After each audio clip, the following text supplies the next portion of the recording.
হবে না গো, কেন? কারণ আমি একজন হিজড়া। তাহলে তুমি এভাবে আমার জীবনটা নষ্ট করলে কেন?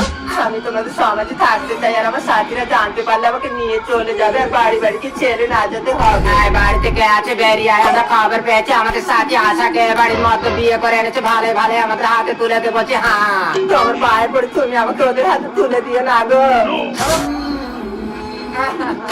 আমার লাল পাতা দিলে বুক আছে ধরেছে। এই মধ্যে এই শুবি আয়। এই বলে স্যার তুই চুপ করে, এই মধ্যে আমাদের সাথী আশাকে বের করে দে। হ্যাঁ, কই তোমাদের কোনো সাথী তো এখানে নেই। আয় স্যার, আমরা ঘরে ঢুকে তোর বউকে হাত লাগিয়ে দেখবো। হ্যাঁ, দরজা খোলো। জানলে হিজড়া তো বিয়ে করে সংসার করে স্বাদ আমরা মিটিয়ে দেবো। হ্যাঁ, ওকে তোমরা নিয়ে যেও না, ও আমার ঘরে বউ হয়ে থাকবে না, ওকে আমি দেবী রূপে পুজো করবো। তুই আমাদের দেবীর আসনে জায়গা দিলি, এই নিয়ে আমাদের আশাকে তোর হাতে তুলে দিলাম, আর এখানে একটা অনাথ আশ্রম খুল, সেই আশ্রমে